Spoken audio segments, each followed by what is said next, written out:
Assalamualaikum dan selamat sejahtera saya ucapkan kepada semua. Bertemu lagi kita pada video kali ini mengenai ayat perintah. Jadi pada video kali ini saya bawakan sedikit kelainan, iaitu saya menerapkan penggunaan key media dalam mengetahui ilmu mengenai ayat perintah. Jadi dapat kita perhatikan di sini terdapat animasi, lagu dan juga penggunaan butang yang perlu kita guna untuk menjalankan sesi video pada kali ini. Jadi tanpa membuang masa, kita tekan pada butang start bagi meneruskan pengembaraan. Kita tekan.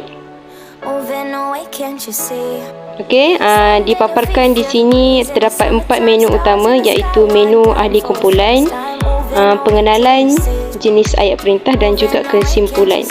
Jadi kamu semua boleh memilih sama ada nak menekan menu yang mana satu terlebih dahulu. Jadi untuk video kali ini kita tekan dulu pada menu ahli kumpulan untuk mengenal pasti ahli kumpulan yang terlibat. Okey, kami daripada kumpulan 4 yang terdiri daripada saya sendiri, Nurul Azrina, Nurul Aina Sofia dan juga dapat kita perhatikan di sebelah kanan kita ada anak panah berwarna merah. Jadi tekan butang tersebut untuk teruskan kepada sesi yang seterusnya. Jadi kita tekan. Okey, dan Nur Farhatun Nisa dan juga Muhammad Aizat. Di sebelah kiri juga terdapat satu anak panah berwarna merah. Jadi untuk kembali kepada muka surat yang sebelumnya boleh tekan di sini. Dan nampak di situ. Jadi untuk kembali kepada menu utama kita tekan kepada butang menu utama.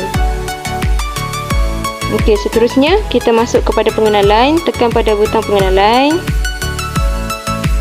Okey, di sini terdapat definisi ayat perintah, iaitu ayat perintah ialah ayat yang digunakan dengan tujuan untuk menimbulkan sesuatu tindakan perintah ditujukan kepada orang kedua dengan menggunakan kata ganti nama orang kedua.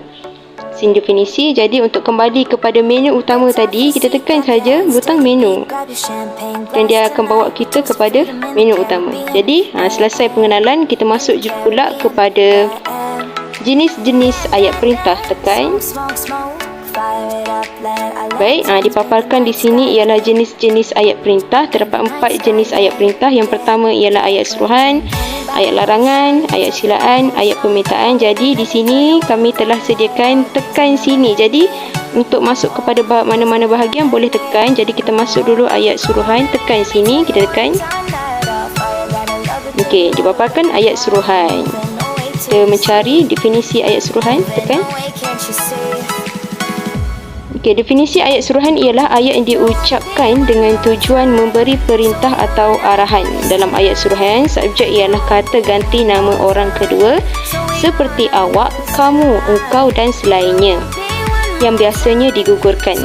Ayat suruhan boleh menggunakan partikel lah untuk melembutkannya di samping menegaskan predikat. Jadi untuk seterusnya, okey, dipaparkan data contoh data korpus. Pergilah kamu berdua naik yang diambil daripada Jubang Sastra 1992. Pergilah merupakan perkataan yang membawa kepada kata sebelumnya. Seterusnya, contoh data korpus ialah pulangkanlah hak saya yang diambil daripada siasatan tiada penghujung Surat Pembaca tahun 1998. Ini merupakan contoh data korpus. Dan yang terakhir sekali, yang ketiga, abang pujuklah dia baik-baik. Di sini dapat kita perhatikan lah merupakan contoh bagi data korpus tersebut. Jadi kita boleh tekan kepada menu yang berwarna kuning untuk membawa kita kepada menu yang 4 tadi. Alright, di sini kita dah selesai untuk ayat suruhan. Jadi kita masuk pula ayat larangan. Tekan sini. Okey, ayat larangan. Seterusnya anak panah merah untuk membawa kita ke muka surat yang seterusnya. Definisi ayat larangan. Ayat larangan merupakan ayat yang digunakan untuk menghalang seseorang daripada melakukan sesuatu. Ayat larangan juga boleh dikenapasti dengan menggunakan kata larangan seperti usah, jangan dan tidak usah. Ayat larangan juga boleh dilembutkan dengan menggunakan partikel lah. Jadi seterusnya data korpus. Jangan letak benda itu di depan saya. Jangan merupakan perkataan yang membawa kepada ayat larangan. Jadi yang kedua pula ialah usah bertangguh lagi tentang urusan penting. Usah merupakan perkataan yang membawa kepada ayat larangan yang dipetik daripada Wu Tetlok, Hikayat Mimpi Rumah Agam Merah, Jilid 1, Sejarah 2018. Jadi contoh yang ketiga ialah tidak usah buat dakwaan. Berikut merupakan contoh data korpus bagi ayat larangan. Seterusnya, menu untuk kebahagiaan yang seterusnya iaitu topik 3, ayat silaan. Ayat silaan, apa itu ayat silaan? Ayat silaan ialah ayat yang digunakan untuk menjemput atau mempersilakan seseorang. Ia juga digunakan pada permulaan ayat, boleh menggunakan partikelah untuk dilembutkan. Seterusnya, contoh data korpus. Sementara itu, jemputlah minum apa yang ada ini. Yang kedua, jika Nur Suzaili balik, sila hubungi nombor telefon bimbit saya, katanya. Jadi yang ketiga, silalah duduk. Silalah merupakan perkataan yang membawa kepada ayat silaan. Seterusnya, menu utama. Menu yang terakhir iaitu topik 4 ialah ayat permintaan. Tekan sini, tekan untuk kita ke halaman ayat permintaan. Definisi ayat permintaan. Ayat permintaan ialah ayat yang menggunakan kata permintaan seperti minta dan tolong dengan tujuan memohon permintaan dan dari pertolongan. Jadi seterusnya untuk kita tengok contoh data korpus bagi ayat permintaan. Aku minta ampun pada Allah kerana menganiaya dan menindas bangsaku. Perkataan yang dimerahkan iaitu minta merupakan perkataan yang membawa kepada ayat permintaan.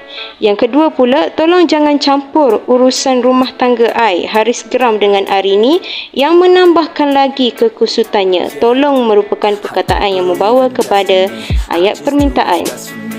Contoh yang ketiga pula ialah tolong kasih saya cuti, yang didapat daripada sastrawan negara Samad Said, Hati Muda Bulan Muda, Sastra 1995. Jadi selesai untuk ayat permintaan. Kita tekan kepada butang berwarna kuning iaitu menu. Okey, penutup. Menu lagi. Okey, yang ni menu utama tadi. Kita masuk kepada kesimpulan. Menu. Jadi penutup, kesimpulannya, ayat perintah digunakan untuk memberikan arahan atau perintah kepada pendengar. Penggunaan ayat perintah dapat membantu para pendengar untuk memahami sesuatu arahan dengan lebih baik. Justru itu, ayat perintah haruslah digunakan dengan betul agar para pendengar dapat memahami arahan dengan lebih baik. Jadi anak panah berwarna merah, apa lagi yang ada?